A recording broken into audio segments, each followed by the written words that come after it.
Hi, Eileen from the Women of Color Health Project. Well, this is my final day, day 5 of the Fasting Mimicking Diet.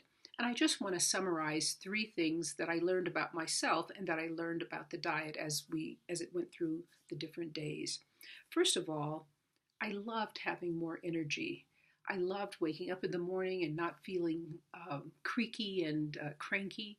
I loved sleeping better, sleeping more deeply.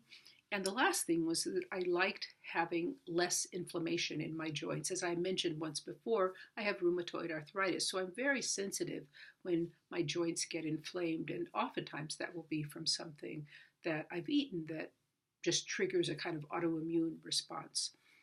Um, Too often, when we're eating a kind of American style diet, we people may skip breakfast, they may have lunch, but the main meal in American style eating comes around 6 or 7 in the evening.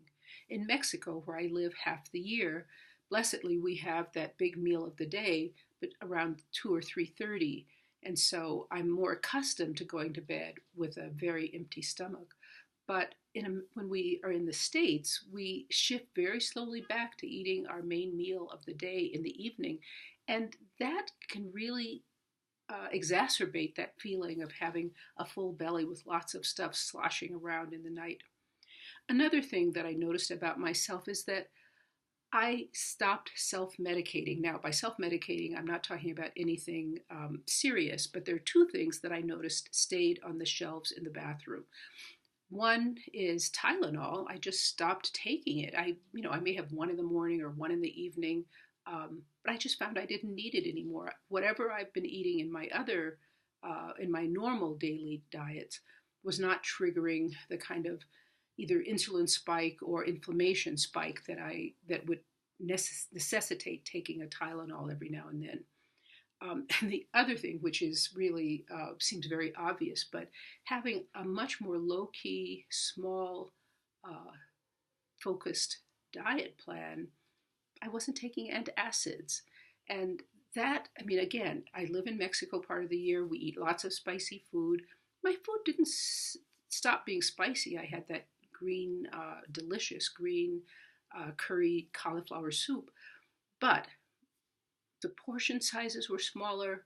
There was just less eating overall. So, in conclusion, I just want to begin as I transition back to regular eating. I want to hold on to what I've learned. I want to hold on to the notion of portion size. I want to hold on to that concept of staying away from foods that are going to trigger an insulin spike or an inflammation spike. And most important, I really love having more energy and being more productive. And I think that's one of the things that I come out of this 5-day fasting mimicking diet with wanting to hold on to. So I hope you've enjoyed coming along with me on this health journey, health experiment, really. And I learned a lot about myself, and I hope you learned a lot too. Thanks so much. Bye.